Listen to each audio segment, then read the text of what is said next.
सुचरिता कुकरेती। इमरान खान की सरकार ने आज एक वादा किया है, एलओसी पर गोली न चलाने का वादा। इस समझौते पर हामी भरने का मतलब क्या है? क्या वाकई आप भरोसा कर पा रहे हैं कि बॉर्डर पर इमरान खान की सरकार, इमरान खान की आर्मी गोली नहीं चलाएगी? क्योंकि गोली तो वो आड़ है जिसके चलते आतंकियों को इस पार से उस पार भेजा जाता है। पाकिस्तान क्या भरोसा करने लायक है? क्योंकि आज एक बार फिर आपके नेटवर्क ने आपको बताया, रिपब्लिक मीडिया नेटवर्क ने आपको बताया कि कैसे आतंकी लॉन्च पैड्स एलओसी के 12 किलोमीटर के अंदर मौजूद है, यानी आतंकियों को उस पार से इस पार भेजने के लिए मौजूद है। और इसीलिए आज महाभारत में मैं पूछ रही हूं कि समझौते के आड़ में क्या पाकिस्तान पर आप भरोसा कर पाएंगे?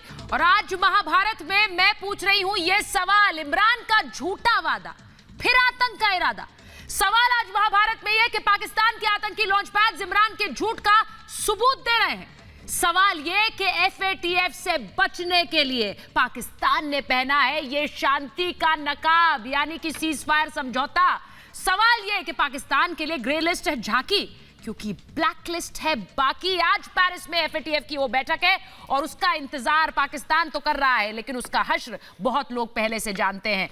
मैं अपने मेहमानों का परिचय कराऊं उससे पहले बताऊं कि रिपब्लिक भारत के इस कार्यक्रम पे वीडियो बनाकर अब आप दे सकते हैं अपनी राय और फॉलो कर सकते हैं रिपब्लिक भारत को मित्रों ऐप पर। मित्रों ऐप पर रिपब्लिक भारत के फॉलोअर्स के लिए हम रोज लेकर आते हैं एक सवाल, और हमारा आज का सवाल है, क्या सीज फायर समझौते को लेकर पाकिस्तान पर भरोसा किया जा सकता है? अपनी राय वीडियो बनाकर हमें मित्रों ऐप पर शेयर करें। कुछ चुनिंदा वीडियोस को हम रात 9 बजे के कार्यक्रम में दिखाएंगे। और मेरे साथ जो मेहमान आज महाभारत में जुड़ रहे हैं, मेरे साथ बीजेपी के प्रवक्ता नेता प्रेम शुक्ला जी जुड़ रहे हैं, मेरे साथ रिपब्लिक मीडिया नेटवर्क के strategic affairs editor major Gaurav Arya जुड़ रहे हैं, मेरे साथ जुड़ रहे हैं defence expert major general GD Bakshi sir, मेरे साथ जुड़ रहे हैं कश्मीरी एक्टिविस्ट पत्रकार सुशील पंडित जी, पाकिस्तान से हमारे साथ जुड़ रहे हैं डिफेंस एनालिस्ट कमर चीमा साहब, मेरे साथ जुड़ रही हैं हमारी पत्रकार दोस्त आरजू काजमी जी, और साथ ही मेरे साथ जुड़ रहे हैं पत्रकार जावेद गफ्फारी साहब।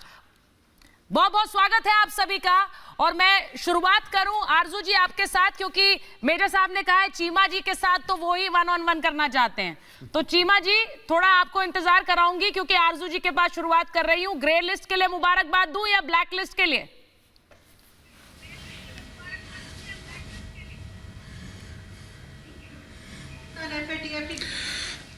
के बाद मुबारकबाद दिएगा।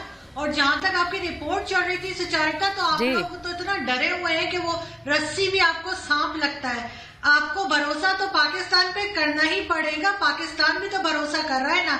अगर कोई अच्छी चीज हो रही है एलओसी पे तो उसको मानिए और उसको आगे लेके चलिए। मैम अच्छी चीज कौन सी? क्यों आप लोग इतने घबराए हैं? आरजू जी अच्छी चीज कौन सी है? सब लोग को नहीं, मैं ये जानती हूँ कि आप अगर ग्रे लिस्ट में बने रहेंगे तो आपके लिए वो अच्छी चीज होगी। ये आपके लिए अच्छी चीज होगी कि आप ग्रे लिस्ट में बने रहें, क्योंकि उससे बाहर आने का तो आप सोच भी नहीं रहे। अभी आपको लग रहा है ब्लैक लिस्ट या फिर ग्रे लिस्ट में हम रहेंगे, आपके लिए अभी डर ये है, तो वो आपके लिए अच्छी चीज होगी। लेकिन मुझे उसमें कोई शक नहीं है कि आप ब्लैक या ग्रे में ही रहेंगे, क्योंकि व्हाइट से तो आपका बहुत दूर दूर तक का नाता नहीं है।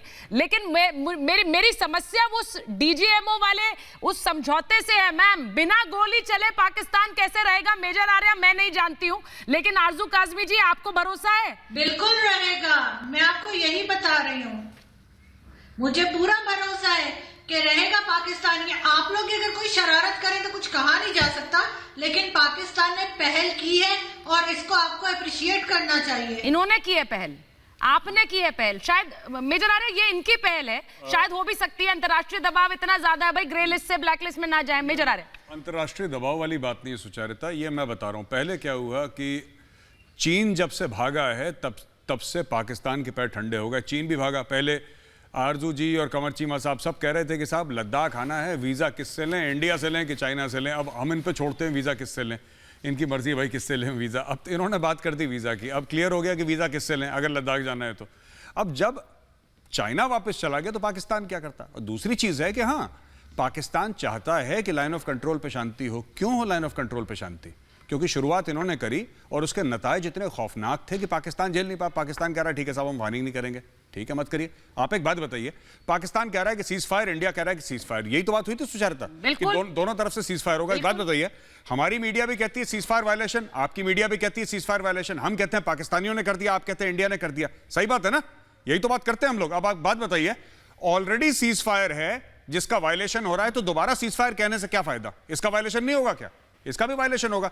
जब भी कभी लश्कर तैयबा, जैश ए मोहम्मद, हिजबुल मुजाहिदीन को अंदर डालने की कोशिश करेगा पाकिस्तान, सीज फायर का वायलेशन करेगा, उनको कवरिंग फायर देनी है। बात ही है, आप कितने भी मुआहदे साइन कर लीजिए, वही बात है ढाक के तीन पात, होना वही एंड में लाइन ऑफ कंट्रोल पे। लाइन ऑफ कंट्रोल पे 72 साल से यही होता आ रहा है, तो इसमें आपको कोई अलग चीज नहीं है इसमें जो अब होने वाला है। मैंने यही कहा कि ये शांति का नकाब है। चीमा साहब को ले आते हैं डिबेट में। चीमा साहब, ये शांति का नकाब ओढ़ लिया आपने थोड़े दिन के लिए, आज बैठक खत्म हो जाएगी फिर नकाब उतर जाएगा, क्योंकि आज की बैठक का सबसे ज्यादा डर लग रहा है आप लोगों को।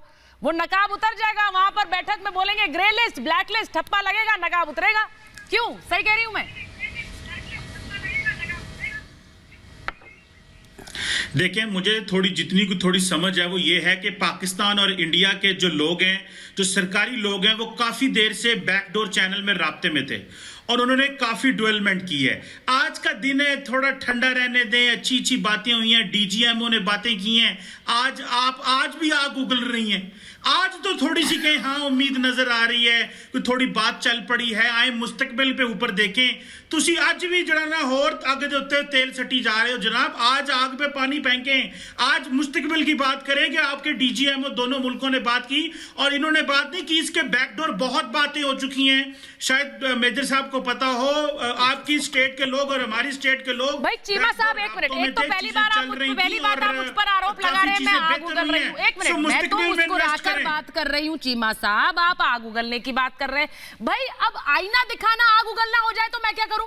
मैं आपको आईना दिखा रही हूं सर, ये तो हकीकत है। सुशील पंडित जी मुस्कुरा रहे हैं, मेजर आर्य मुस्कुरा रहे हैं, आप खुद मुस्कुरा रहे हैं, आरजू जी तो मुस्कुराती ही है। तो मुझे बताइए मैं कहां आग उगल रही हूं? मैं आपको आईना दिखा रही हूं sir. This has been the history of Pakistan. देखिए, मैं क्या करूं? असल हिस्ट्री पाकिस्तान की पढ़नी है सर, तो हिंदुस्तान से पढ़िए, आपको पता लगेगा आईना देखना क्या होता है। देखिए, माशाल्लाह आपने बड़ा अच्छा कहा कि आप हंस रही हैं, प्यार से बात कर रही हैं, लेकिन जो आपके गर्म लफ्ज हैं और चेहरा आपने ठंडा रखा हुआ है और जुबान से आप वही तंदो तेज हैं, वैसे आप जो है वो अच्छे जेस्चर दे रहे हैं। थोड़ा सा इनका इम्तिजाज पैदा करें ना। जिस तरह आपका चेहरा अच्छा अंदाज से पाकिस्तान के लिए बात कर रहा है, ये अल्फाज को भी ठंडा करें। मुझे पता है बड़ा मुश्किल होता है, टीवी वालों के लिए थोड़ी सी तंदो तेजी जरूरी होती है, लेकिन कभी तो बताएं, लोगों को भी थोड़ी खुशी का मौका दें। आज ईद ही समझ लें पाकिस्तान भारत की तरफ से, क्योंकि सरकारों ने बात की है। अगर मीडिया पे हो तो वो तो आप माशाल्लाह काम कर रहे हैं, चीमा साहब गरम चीजें लगा रहे हैं। अगर सर आपके YouTube वीडियोस दिखाऊं मैं, क्या गरम चीजें आप लगा रहे हैं? एक मिनट, आपके YouTube वीडियोस दिखा दूं मैं? आप कितने प्रेम से कितने फूल बरसाते हैं हिंदुस्तान पर, वो दिखा दूं आपको तो पता लग जाएगा। तो इसमें मत जाइए, मीडिया क्या करती है और इंडिविजुअल पत्रकार क्या करते हैं। मेजर आ रहा है, कुछ कहना चाह रहे? मेजर आ रहा है। मैं चीमा साहब से ये पूछ रहा हूं, चीमा साहब आपको क्या लगता है कि कब तक टिकेगा ये सीज फायर? भारत को तो आपने बुरा बोल ही दिया, तो आप कहते हैं हम तस्लीम कर लेते हैं। सर आप कह रहे हैं, आशीर्वाद दे रहे हैं आप कि हम बुरे हैं तो हम बुरे हैं। आप बताइए पाकिस्तान की तरफ कब तक रहेगा? वही आप कहेंगे जो आरजू काज़मी ने कहा था कि जब तक भारत कोई शरारत नहीं करेगा हम भी चुप रहेंगे। मैं यकीन करके माने मेजर साहब, मैं बड़ा होपफुल हूं कि भारत की लीडरशिप भी बड़ी मैच्योर है और हमारी लीडरशिप ने भी पीस के लिए एफर्ट्स किए हैं। जो माजी में हुआ वो हुआ, मुस्तकबिल में इन्वेस्ट करना है। आए नरेंद्र मोदी जी की बात माने। नरेंद्र मोदी जी कहते थे आए गुर्बत खत्म करें, तो हम भी ये कह रहे हैं आए गुर्बत खत्म करें। नरेंद्र मोदी जी कह रहे थे इस खित्ते में आए लोगों की जिंदगियों में तरक्की और बेहतरी लेके आए, तो आए ना तरक्की और बेहतरी लेके आए। ये हम भी पैगाम दे रहे हैं जी, आपकी फौज भी आज पैगाम दे रही है और आपकी फौज जारी बात है पॉलिटिकली सपोर्टेड है ना, ऐसे तो नहीं उन्होंने बात की। ये प्राइम मिनिस्टर ऑफिस से नेशनल सिक्योरिटी एडवाइजर जो हैं और जो आपकी पूरी नेशनल सिक्योरिटी एस्टैब्लिशमेंट है, यहाँ वहां से बात चली है। डीजीएमओ तो 3 स्टार जनरल है और यहाँ से भी। सो मेरा ख्याल है ये दोनों मुल्कों ने मिलकर फैसला किया। इसके पीछे बहुत बड़ी पॉलिटिकल लीडरशिप की अच्छे विजन है, उसको सपोर्ट करें जी। एक बढ़िया शेर था, उसकी आखिरी उसकी लाइन ये है कि बदले बदले मेरे सरकार नजर आते हैं। क्या कुछ तो हुआ है चीमा साहब? कि बदले बदले मेरे सरकार नजर आते हैं। बड़ा बड़ा चीमा साहब, आज तो बड़ा चाशनी गिर रही है आपके मुंह से, बहुत। जी चलिए सुनिए गफारी मुझे साहब, तो हाँ। इंडियन डीजीएमओ पे ट्रस्ट है क्योंकि he is investing in peace. मुझे इंडियन डीजीएमओ पे और पाकिस्तानी डीजीएमओ सर मैं आपका ये स्टेटमेंट रिकॉर्ड कर रही हूँ, मैं आपका ये स्टेटमेंट रिकॉर्ड कर रही हूँ। भले ही आप पर पाकिस्तान में भारी पड़ जाए, लेकिन मैं ये रिकॉर्ड करके जरूर रखूंगी क्योंकि आपको हिंदुस्तानी अफसरों पर भरोसा है। ये मुझे सुनकर बड़ा अच्छा लगा क्योंकि आए दिन तो आप आकर कुछ और ही राग अलापते हैं। आज मुझे बड़ा अच्छा लगा है। सुशील पंडित जी, गफारी साहब भी आज मुस्कुरा रहे हैं, लेकिन बड़ी बात यह है कि इमरान खान वहां श्रीलंका जाकर, सुशील जी कहते हैं मैंने बड़ी कोशिश की कि बातचीत आगे बढ़े, पीस की बात हो, और हम लोग जब बात करेंगे, व्यापार करेंगे, तब दोनों देशों के रिश्ते अच्छे होंगे, यही कहा उन्होंने वहां पर। लेकिन उन्होंने ये नहीं कहा, उन्होंने व्यापार की बात की, लेकिन आतंक वैसा ही चलता रहेगा। आतंक का एक्सेलरेटर वैसे ही प्रेस्ड रहेगा पाकिस्तान के लिए। सुशील जी। सुचरिता जी, ये कहते कुछ भी रहें, इनको कहने की आदत है। ये डीजीएमओ की बात कर रहे हैं जिसका इनको नाम तक नहीं पता।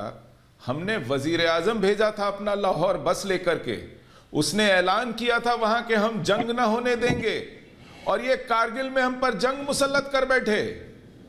ये वो लोग हैं जो कहते कुछ हैं करते कुछ हैं।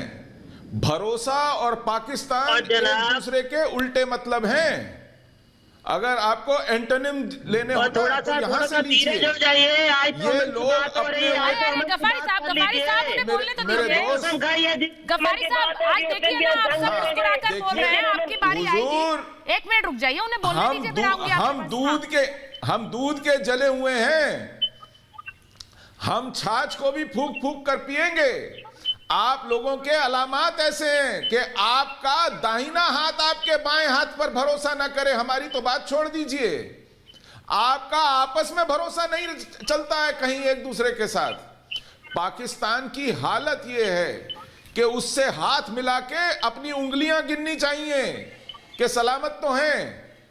आप लोग जिसके टुकड़ों पर पलते हैं उसी की फौजी छावनियों के ऊपर हमले करते हैं, जिससे डॉलर लेते हैं, आप उसी की कुमुक मारते हैं जाकर अफगानिस्तान में। आप पर भरोसा कौन करे?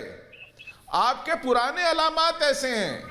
आपके तो खून में यह मिला हुआ है कि आपने दगा करना ही है, चाहे आप कुछ भी बोलें। आज आप मजबूरी के राग में हैं, आप किसी नकाब वकाब में नहीं है। नकाब तो आपके पास कोई बचा नहीं।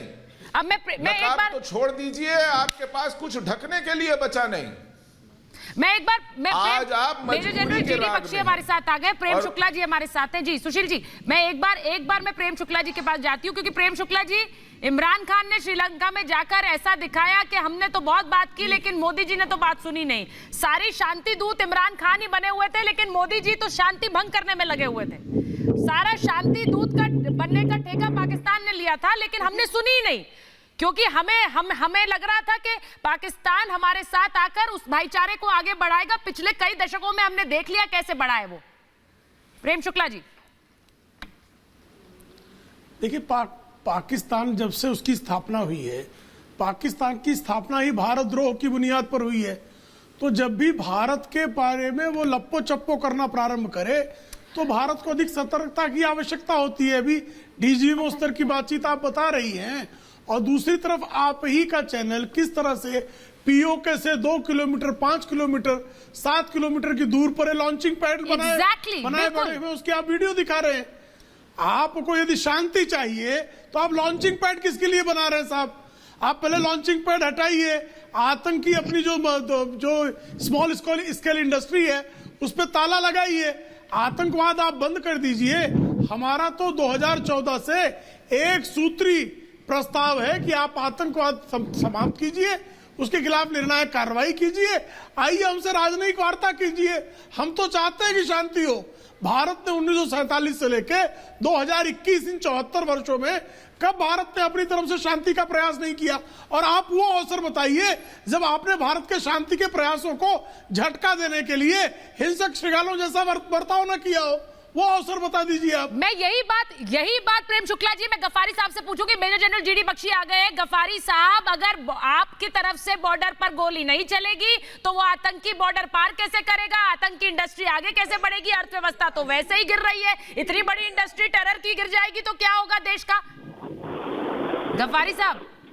कुकरत जी, आज तो मैं कह रहा था, आज मैं एक्सपेक्ट कर रहा था कि शायद आप लोग अमन का पैगाम लेके, लेकिन आप जब विशेष जी बोलते हैं ऐसे लगता है जैसे इनके साथ तो खास तौर पे पाकिस्तान ने दुश्मनी की है। आज तो मेजर कारागारी जैसा बंदा भी वहाँ पे ठंडा होकर बैठा हुआ है, उससे पता चल गया कि यार आज तो पाकिस्तान ने बड़ी ईमानदारी से और बड़ा जबरदस्त काम किए। लेकिन सर मैं क्या करूं, आपकी ईमानदारी पर भरोसा नहीं है। बाकी तो आपके माशाल्लाह वैसे ही लोग हैं। सर आपके आतंक से नहीं, आपकी ईमानदारी से ज्यादा डर लगता है। वो डायलॉग सुना है ना आपने? अब मैं आपको बताऊं, आपके आतंक से नहीं, ईमानदारी से ज्यादा डर लगता है। जब आप ईमानदार बनने की कोशिश करते हैं तो पक्का हमें लगता है कि पता नहीं क्या छुपा होगा इस नकाब के पीछे। क्या कहूं मैं, भुक्तभोगी है ना। उसका जवाब ये है कि बेईमान को हर कोई बेईमान नजर आता है। नहीं सर, भुक्तभोगी हैं हम। नजर आएगा ना, आप पहले चश्मा उतारे बेईमानी का, हर बार ईमानदार नजर आएगा। आपने जो आंखों में चश्मा लगा रखे उसमें ईमानदार दिखता ही नहीं, उसमें साफ दिखता है। आपके जीडी बख्शी सर, एक मिनट। कसूर है। और खास तौर पे जो टीवी रिपब्लिक टीवी है, ये कैसी वीडियो निकाल के लाता है, ये कौन सा? सर एक मिनट सर, रिपब्लिक टीवी ऐसे वीडियो बनाकर निकाल कर लाता है तो आप क्यों आते हैं रिपब्लिक टीवी पर? मैंने क्या पाकिस्तान जाकर चाबुक चलाया था आपको बुलाने के लिए? मैंने क्या पाकिस्तान जाकर चाबुक चलाया कि आप आइए महाभारत में? मैंने नहीं चाबुक चलाया, आप आए अपना चेहरा चमकाने के लिए। सर आई एम सॉरी, आप बोलते मैं नहीं जाऊंगा रिपब्लिक पर, आप बोलते मुझे नहीं जाना है, आप खुद आए हैं यहाँ पर, तो मुझे ये मत बताइए कैसे वीडियो चलाते हैं। Sir you have a problem owning it, because आपके देश में ये हो रहा है, आप ओन नहीं कर सकते। यही इनकी पर्सनालिटी है। ये आप क्यों आए सर, क्यों आए आप रिपब्लिक पर? मैंने आपको बुलाया था, मैंने हंटर नहीं चलाया था। मेरे जनरल जीडी बख्शी, इनको समस्या है सर, ओन नहीं कर सकते क्या इनका देश करता है? आप मेरा थोड़ा चुप बैठेंगे तो मैं भी अपना कुछ ये नाचीज भी कुछ कह सके। देखिए ऐसा है कि जहां तक पाकिस्तान का सवाल है, उसके आका चीन ने पिछले साल पाकिस्तान का हौसला अफजाई के लिए भारत की फौज को छेड़ा।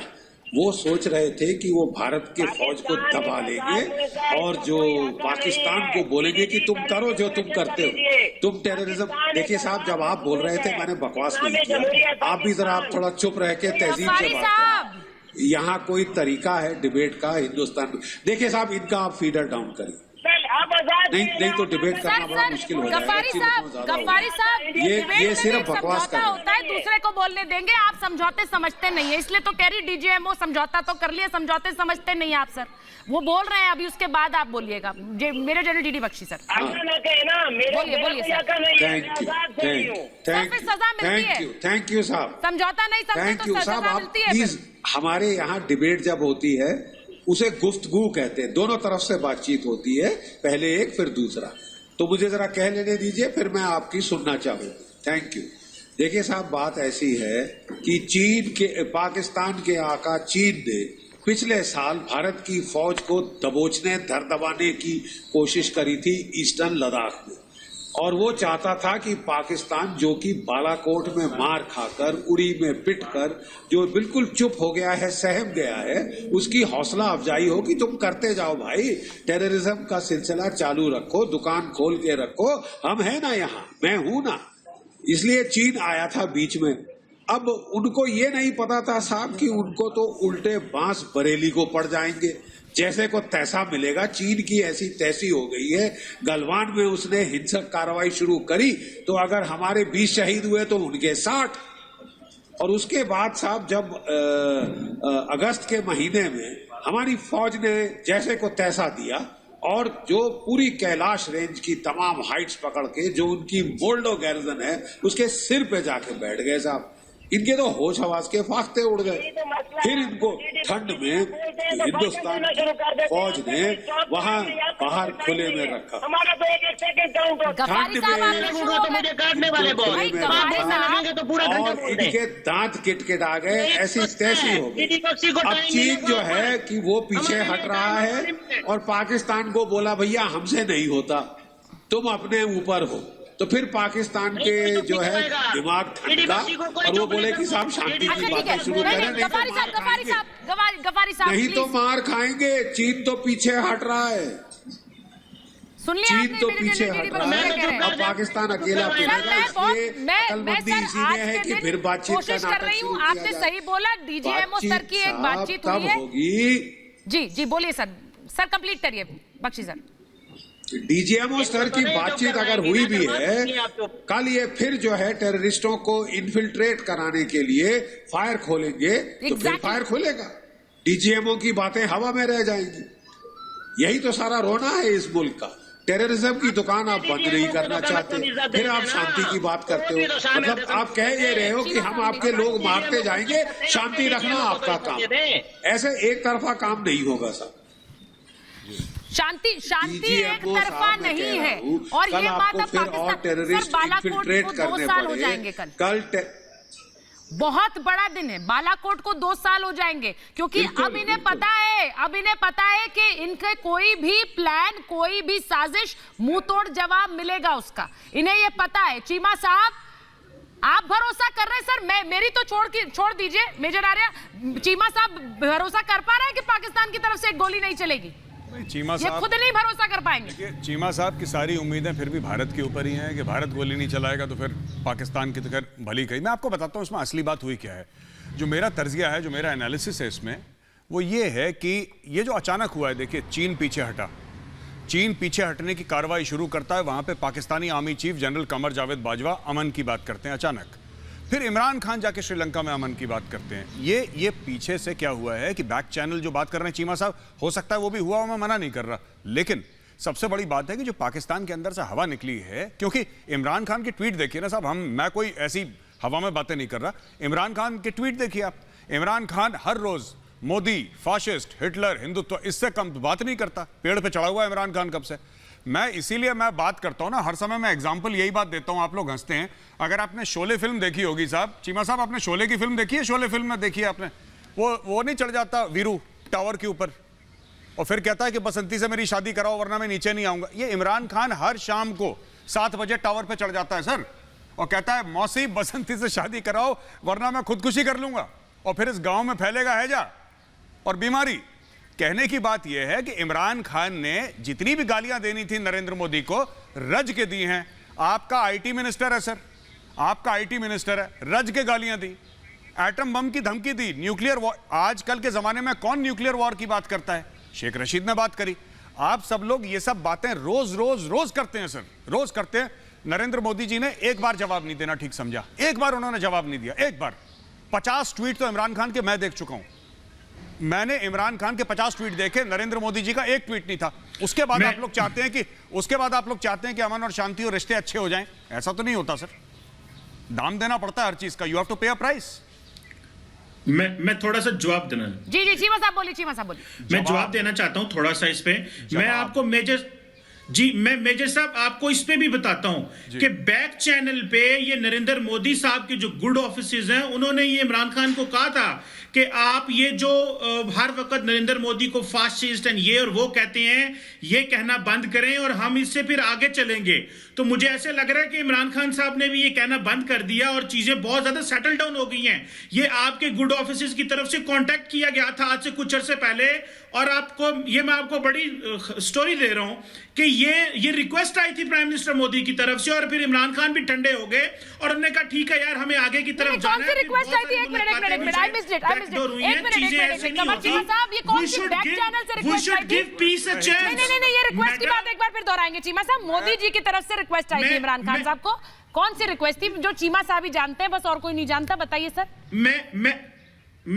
हाँ। मुझे जिस तरह मेजर साहब थोड़ा एनालिसिस करते हैं, मेरा भी थोड़ा सा एनालिसिस है। हाँ। कि बेसिकली जब इमरान खान साहब जहां जाते थे तो फैसिस्ट मोदी इस तरह की बातें करते थे, तो इंडिया की तरफ से ये पैगाम आया था कि आप ये कहना बंद करें, अगर हमने वाकई डायलॉग करना है, चीजों को ठंडा करना है, तो इस तरह आप चीजों को उभार के रखेंगे तो चीजें कैसे बेहतर होंगी। फिर खान साहब ने भी थोड़ा सा टेम्परेचर लो किया और चीजें आगे चली।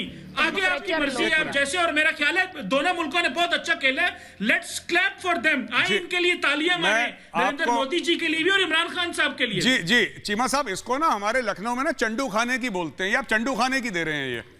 ये जहां पे नवाब लोग वहां पे हुक्का पीते थे और कहते थे कि साहब ये जो 10,000 एकड़ है हमारे अब्बा जान के हैं, ये सब ऐसी गोलीबाजी करते थे। तो ये साहब, ये स्मोक हाउस जो होता है ना, जहां पे स्मोकिंग करते हैं लोग, हुक्का पीते हैं, तो उसको चंडू खाना कहते हैं। साहब ये चंडू खाने की दे दी आपने। आपको कहां से इंफॉर्मेशन मिली? आपका ये एनालिसिस है चीमा साहब? ये बैक चैनल, क्योंकि हमें नहीं पता, चले सुचारिता को नहीं पता, अर्नब गोस्वामी को भी नहीं पता, प्रेम शुक्ला जी को नहीं पता, प्रेम शुक्ला जी को नहीं पता, सिर्फ चीमा साहब को पता है। ये अर्नब को पता होगा। नहीं सुनिए, अर्नब को पता होगा, आपको नहीं पता होगा। सुनिए नहीं सर, अर्नब को पता होता तो हमें पता ही होता। सर ये चीमा साहब, आपने ये जो आज यहाँ कहानी सुनाई है, कहानी सुनाने में बड़ी अच्छी लगी। शायद आपकी audiences in Pakistan will like it sir. लेकिन प्रेम शुक्ला जी सोचिए, आप जरा इमेजिन करिए, मोदी जी की तरफ से रिक्वेस्ट गई कि भाई हमें ये मत बोलो, हमें वो मत बोलो। इमरान खान बोल रहे हैं हमारी इमेज को। सर इमरान खान खुद अपनी इमेज पे तो काम कर ले। मोदी जी उनसे रिक्वेस्ट करेंगे मेरी इमेज को ठीक रहने दो। सर क्या बोल रहे हैं प्रेम शुक्ला जी? इमरान खान को लोग तालिबान खान कहते हैं, और इमरान खान कब क्या रहते हैं। और जो आदरणीय गौरव जी ने कहा कि चंडू खाने की गप का क्या जवाब हो सकता है। कुछ लोगों को चंडू खाने में जो है बिना सुट्टा मारे भी नशा हो जाता है, क्योंकि वहां धुआं इतना ज्यादा रहता है कि इस धुएं का प्रभाव मनोमस्तिष्क पर पड़ जाता है और आदमी बहकी बातें करने लगता है। और टीवी डिबेट्स में पाकिस्तान की तरफ से प्रतिनिधित्व करने वालों को बहकी बातें करने के अलावा कर भी क्या सकते हैं वो। अब जैसे आदरणीय बख्शी जी ने बताया कि ये चीन के चढ़ावे पे चले तो आ रहे थे, लेकिन जब देखा कि चीन ही का सीन खराब हो गया है तो धीरे से अपनी दुम दबाओ और निकल लो। इस वाली मुद्रा में आने की उनकी जो अदा है, उस अदा पर कैसे फिदा होंगे चीमा जी? तो चीमा जी एक कपोल कल्पित बात यहाँ पर आपके सामने सुना रहे हैं कि गिरे फिर भी टांग ऊपर। हमारे मुंबई कहावत है, गिरे फिर भी टांग, अरे देख नहीं रहे मेरी टांग अभी ऊपर है। अरे साहब, पूरी दुनिया में लोग जानते हैं कि आप आतंकवाद के सबसे बड़े निर्यातक देश हैं, और आपका जो आतंकवाद का धंधा है, इसको चारों तरफ से पैक किए जाने की जो तैयारी है वर्ल्ड कम्युनिटी की, आपको जिस तरह से जो बाइडेन भी डांट रहे हैं, और अब चीन और टर्की और मलेशिया भी आपके लिए बहुत बचा पाने की स्थिति में नहीं है। मैंने तो शुरुआत इसी बात से करी सर कि आज जो पेरिस में बैठक होनी है, ब्लैक लिस्ट की तरफ जाने की तैयारी है। तो इन्हें भी पता है, इनके अखबार, इनकी वेबसाइट सब भरी हुई है इस बात से कि पाकिस्तान का हश्र क्या होगा। अब कड़वा फैसला लीजिए और आतंकवाद के खिलाफ निर्णायक कार्रवाई करिए। सर कब तक हम बोलते रहेंगे भाई निर्णायक कार्रवाई? जीडी बख्शी सर कुछ बोलना चाह रहे हैं सर। कब तक हम इंतजार करते रहेंगे कि वो निर्णायक कार्रवाई करेंगे? मुझे लग रहा है हमें ही वो निर्णायक कार्रवाई करनी पड़ेगी। बालाकोट को कल 2 साल हो जाएंगे, उस तरह की कार्रवाई हम ही करते रहेंगे, ये नहीं करेंगे। देखिए, मैं साफ बातें कुछ कहना चाहता हूँ। सुन त्सू, ये जो है चीन की मिलिट्री फिलॉसफी फलसफे का सारा सार सुन त्सू के 13 चैप्टर्स में। सुन त्सू ने कहा है, make an uproar in the east, strike in the west, pretend to withdraw and attack. मतलब बिल्कुल all warfare is based on deception. इसलिए जब भी चीन की तरफ से कुछ आता है तो हम बड़ा सोच समझ के उसका जवाब देते हैं और बड़ा सोच समझ के आगे चलते हैं। तो हुआ ऐसा है कि चीन ने ये सारा तमाशा ईस्टर्न लद्दाख में पिछले साल शुरू किया था, पाकिस्तान को ढांढस देने के लिए, पाकिस्तान का मोरल अप करने के लिए कि तुम करे चलो, तुम जो है पुलवामा करे चलो, मैं हूं ना, मैं संभाल लूंगा हिंदुस्तान की फौज को, वो तुम पे टूट के नहीं पड़ेगी, मैं देखूंगा कि वो टूट के नहीं पड़े। तो उन्होंने साहब ईस्टर्न लद्दाख में भारतवर्ष को छेड़ा, लेने के देने पड़ गए साहब। पूरी सर्दी निकालनी पड़ी, -40 डिग्री में दांत किटकिट आ गए चीन की फौज के, और हालत ऐसी पतली हो गई है साहब कि अब वो जैसे वो पैसा वो ब्रेक करना चाहते हैं, वो जो है डिसएंगेज करना चाहते हैं। और जहां डिसएंगेजमेंट की बात हुई नहीं स्याही सूखी नहीं कि उनके 250 टैंक साहब दौड़े पीछे की तरफ, क्योंकि वो किसी पक्की बैरक में रहना चाहते हैं जहां एयर कंडीशनिंग हो, जहां पे गर्म हवा तो आए। उनकी हालत खुले में खस्ता हो गई है। इंसुलिन सोल्जर्स हैं साहब, इंसुलिन सोल्जर हैं। माँ बाप की इकलौती औलाद है, माँ बाप उन्हें खोना नहीं चाहते, वो माँ बाप के पास, मम्मी के पास वापस जाना चाहते हैं। तो फिर साहब कष्ट तो होगा ही ना। अब इनका जो चैंपियन है वो मार खा गया। इनकी क्या औकात है? जब चीन पिट गया तो पाकिस्तान की क्या औकात? अच्छा, एक और चीन का फलसफा है साहब, चलिए साहब हमारा ट्रेड चलता रहे, बातचीत चलती रहे, ये मसाइल जब सुलझेंगे सुलझेंगे। पाकिस्तान ये तमाशा नहीं कर सकता, क्योंकि पाकिस्तान का एकमात्र एक्सपोर्ट है टेररिज्म। और पाकिस्तान अगर बोलेगी साहब हाँ टेररिज्म चलती रहेगी साहब, बातचीत चलती रहेगी, ना, ये बकवास नहीं होगा। ट्रेड चल सकता है, बातचीत का सर गफारी साहब बहुत देर से बोले जा रहे हैं। लेकिन अगर आप सोचे पाकिस्तान की कल परसों फिर वो हमारे कोई नागरिक मार डाले जम्मू कश्मीर में और कहीं और हम चुपचाप बैठे तमाशा देखेंगे। नहीं गफारी साहब, देखिए कोशिश मेरी रहती है कि आपकी बात भी जाए और यहाँ की भी बात जाए, इसलिए एक एक करके बात करना बेहतर रहता है। मैं सिर्फ इसीलिए मैं चाहती हूँ मेजर जनरल, देखिए जीडी बख्शी सर की बात सुनेंगे तो आपको भी बहुत सारी जानकारी मिलेगी, हमें तो मिलती है, इसीलिए आप लोगों के लिए भी अच्छा रहता है, आप अपने देश को बेहतर समझ सकते हैं। जीडी बख्शी जैसे वेटरन से आप अपने देश को बेहतर समझ सकते हैं गफारी साहब, इसीलिए it always helps if you listen to him. आप बहुत तैश में आ रहे हैं, आप बहुत गुस्से में आ रहे हैं, कई बार मुस्कुराहट की बात कर रहे हैं। मामला क्या है? आपको लगता है हम आप पर भरोसा कर लेंगे? आपको लगता है डीजीएमओ समझौते पर आपने कह दिया सीजफायर आप मानेंगे तो आप पर भरोसा कर लेगा? हिंदुस्तान छोड़ दीजिए सर, दुनिया का कौन सा मुल्क है जो आप पर भरोसा कर रहा है? मुझे ये बता दीजिए। एक मुल्क है जो आप पर भरोसा कर रहा है कि आप आतंकवाद पेडल नहीं करते, आप ग्रे लिस्ट में क्यों हैं? यही वजह है सर। ईरान की बात देख लें, बांग्लादेश, नेपाल, आपसे सवाल नहीं किया मेरे ख्याल में, मेरे श्रीलंका गए हुए हैं अपनी वहाँ गफारी साहब बोलिए, रोकने वाला भी नहीं। बोलिए गफारी साहब बोलिए। सवाल पूछे मुझे फिर बोलने दीजिए ना। नहीं सर बोलिए ना, बोलिए, आप बताइए ना, कौन भरोसा करता आप पर? जरा नवाजी है आपकी, हमारे पर सब भरोसा करते हैं, जिससे हमारा कोई, जिससे सलाम दुआ है सब भरोसा करते हैं। जिससे सलाम दुआ है, किस किस से सलाम दुआ है? किस किस से सलाम दुआ है? कौन आपको सलाम ठोक रहा है इस दुनिया में? मुझे ये बताइए, देशों के नाम बता दीजिए, मैं भी सलाम ठोक लेती हूँ उन लोगों को जो आपको सलाम ठोक रहे हैं। श्रीलंका में वज़ीर आज़म मौजूद थे, चाइना के साथ हमारे बहुत अच्छे ताल्लुक सर चाइना, टर्की, आप लोग चलते हैं sir, China, Turkey, sir China और टर्की, चाइना और तुर्की, इनके अलावा और कोई पागल मुल्क? अमेरिका के साथ हमारे अच्छे ताल्लुकात हैं, सबके साथ हमारे अच्छे ताल्लुकात हैं। सर अमेरिका के साथ आपके कैसे, अभी बता दिया उन्होंने, जो बाइडेन ने आपको कैसे हैं टेररिज्म के, आप भूल जा रहे हैं। दुनिया भर में कहीं फसाद होता है, दुनिया भर में कहीं तमाशा होता है, तो लोग आपकी तरफ उंगली उठाते हैं। तो नेगेटिव बोलेंगे, पॉजिटिव काम भी, कोई पॉजिटिविटी नहीं पाकिस्तान में। सर तो आपको क्या मिलने के, बोलने के पैसे मिलते हैं साहब? जरा हम भी सुन लें।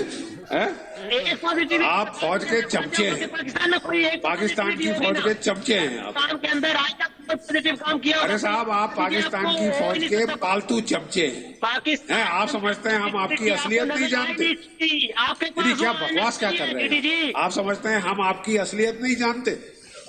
पाकिस्तान की फौज के भाड़े के पिट्ठू हैं आप। और बोलिए, और बोलिए। सर मुझे एक बात बताइए गफारी साहब, एक मिनट रुक जाइए। गफारी साहब ओके, गफारी साहब मैं कुछ तथ्यों पर बात करती हूँ। Let's talk on some solid points. आपके पाकिस्तान के वजीर आजम जाकर श्रीलंका में कह रहे हैं हमने बात आगे बढ़ाने की कोशिश की, हमने हल निकालने की कोशिश की। एक मिनट रुक जाइए, एक मिनट सर, आपके एफर्ट्स पर बात कर लेना। अगर आपने वाकई ऐसे एफर्ट्स किए होते तो आज आपके ऊपर ब्लैकलिस्ट तलवार नहीं लटक रही होती। सर ये बात क्यों नहीं समझते आप? आरजू काज़मी, आरजू जी, किसने लटकवाई है? किसने लटकवाई है? कारनामे किसके हैं? किसने लटकवाई है? सर मतलब क्या मतलब है ये कहने का? नहीं आता, कुछ पॉजिटिव होने नहीं देता। नहीं, किसने लटकवाई है का क्या मतलब है? ये जरा समझा दीजिए। आपकी अपनी करतूतों ने लटकवाई है सर। करता है, एक मिनट। हाँ बोलिए मेजर आरिफ। देखिए ऐसा है गफारी साहब, आप कहते हैं ना, नहीं गफारी साहब आप ये जो कह रहे हैं ना कि गफारी साहब एक मिनट रुक जाइए, एक मिनट। आरजू जी आप भी थोड़ा सा एक ठंडा ग्लास पानी पीजिए। ऐसा है गफारी साहब, जो आप बार बार ये कह रहे हैं ना कि हमारे रिश्ते अच्छे, उनको रिश्ते नहीं कहते सर, आपने उनसे पैसे पकड़ रखे हैं, ठीक है? तो उसको रिश्ता नहीं कहते, उसको दुआ सलाम नहीं कहते। आप कहां जाएंगे? सब लोग पैसे वापस मांग रहे हैं। अब एक बात बताइए सर, एक बात बताइए, आप एक बात बताइए सर एक बात बताइए, सऊदी अरब ने आपसे अचानक बोला कि हमारे $2 बिलियन वापस लाओ जो हमने तुम्हें दिए थे। आप लोग रात को जहाज पकड़ के गए बीजिंग, आपने चाइना से पैसे मांगे क्योंकि आपके पास $2 बिलियन नहीं थे, आपको अरबों को देना पड़ा शेखों को वापस। फिर आप कहते, सर सुनिए एक मिनट, अगर आपके गफारी साहब एक बात का जवाब दे देंगे मुझे, गफारी साहब एक बात का जवाब दे देंगे, एक बात का जवाब दे दीजिए गफारी साहब, अगर आपके चीन के साथ इतने अच्छे रिश्ते हैं तो आपके कराची, इस्लामाबाद और लाहौर के जो एयरपोर्ट हैं वो गिरवी क्यों रखे हैं चीन के पास? आपका जो फैसलाबाद का मोटरवे है, आपका लाहौर और इस्लामाबाद का मोटरवे है, लाहौर और कराची का मोटरवे है, आपकी जो पाकिस्तान रेडियो की बिल्डिंग है, ये सब क्यों चीन को गिरवी रखी है जब आपका इतना बड़ा भाई है साहब, इतने अच्छे रिश्ते हैं आपके? ये बताइए मुझे। कारोबारिया वो फाइनेंशियल मैटर्स हैं, वो हुकूमतों के आपस में मामलात हैं, उसके ऊपर हमने डिस्कस कर सकते हैं क्योंकि वो बेहतर तौर पे वो बेहतर जानते हैं। अरे हुजूर मैं सिर्फ ये बोल रहा हूं कि आपके इतने अच्छे रिश्ते हैं, आपका चीन भाई है सर, चीन आपका यार है, उस पर जान निसार है। अब आप एक बात बताइए, आपने पूरा मुल्क, अब इस्लामाबाद वाले सवेरे दौड़ भी नहीं सकते, भाग भी नहीं सकते, टहल भी नहीं सकते क्योंकि F9 का पार्क आपने चीन को दे दिया। आपने बोला लो बच्चों के खेलने के पार्क आपने चीन को बेच दिए, फिर आप कहते हैं बहुत अच्छे रिश्ते। ये अच्छे रिश्ते हैं आपके? कोई तो कहना होगा पाकिस्तान। मैं एक बार मैं सुशील के पास जाऊं। पूरा मुल्क गिरवी रखने के बाद। और आरजू काज़मी, एक मिनट, आरजू जी मैं सिर्फ आपसे एक फहरिस्त मांग रही हूँ। सुशील जी जरा सुनिएगा कि कौन कौन सी चीजें ऐसी इमरान खान ने कर ली कि वो आज दम भर रहे हैं कि मैंने रिश्ते सुधारने के लिए बहुत कोशिशें की। कौन से रिश्ते सुधारने के लिए क्या कोशिशें की मैम, एक भी बता दीजिए मुझे जरा। देखिए, जब इमरान खान आए थे शुरू में, जब इलेक्ट होकर आए थे वो एज अ प्राइम मिनिस्टर, तब उन्होंने कहा था कि भारत 1 कदम बढ़ाएगा, हम 2 कदम बढ़ाएंगे। नहीं मैम, ये तो बातें होती है, बड़ी बड़ी बातें करने में क्या जाता है, ये बड़ी बड़ी बातें होती है, वही वो श्रीलंका जाकर कर रहे हैं। मैंने कहा किया क्या उन्होंने, किया उन्होंने? सही आगे बढ़ते हैं ना, बातों से ही आगे बढ़ते हैं मैम, बातें कर करके पूरा मुल्क आपका मुल्क कहाँ पहुंच गया मैम, बातों के ही बिना पर। बातें की थी, एक्शन से भी कुछ नहीं हुआ। आरजू जी, ये देखिए गलत फहमी का इलाज सुचरिता जी, जब पुलवामा हुआ था तब आपको इमरान खान का बयान सुनना चाहिए था। बिल्कुल, वो हिंदुस्तान के साथ ताजियत करने की जगह धमकियां दे रहा था, कह रहा था खबरदार अगर कोई कार्रवाई करने की कोशिश की। एयर स्पेस बंद की थी वो सर, इमरान खान है। हमने दिल जब हमारे यहाँ हादसा हुआ तब वो धमकियां देने पर उतर आया था ये इमरान खान। और दूसरी बात, करतारपुर कॉरिडोर के ऊपर जब एक जलसा हुआ वहां, तो वहां से उसने तकरीर की कि साहब हम इस हुकूमत से बात नहीं करेंगे, चुनाव होने वाले, इंतखाब होने वाले हैं भारत में, नई सरकार आएगी उससे बात करेंगे। ये एतराम किया उसने हमारे वजीर आज़म का। उतनी देर में पाकिस्तान में तो सरकारें बदल जाती हैं, वो इंतजार करते रहेंगे किस सरकार से बात करनी है, क्योंकि उनसे बात करने को कोई राजी नहीं है। मेरे पास महाभारत में इतना ही समय था, बहुत बहुत धन्यवाद। महाभारत में इतना ही, लेकिन रिपब्लिक भारत के इस कार्यक्रम पे वीडियो बना के आप अपनी राय दें और फॉलो करें रिपब्लिक भारत को मेट्रो ऐप पर रिपब्लिक भारत के फॉलोअर्स के लिए हम रोज लेकर आ रहे हैं एक सवाल। हमारा आज का सवाल, क्या सीज फायर समझौते को लेकर पाकिस्तान पर भरोसा किया जा सकता है? अपनी राय वीडियो बनाकर हमें मेट्रो ऐप पर शेयर करें। कुछ चुनिंदा वीडियोस को हम रात 9 बजे के कार्यक्रम में दिखाएंगे और अभी हम मेट्रो ऐप पर आपको दिखाते हैं इस सवाल पर अब तक के बेस्ट कमेंट्स।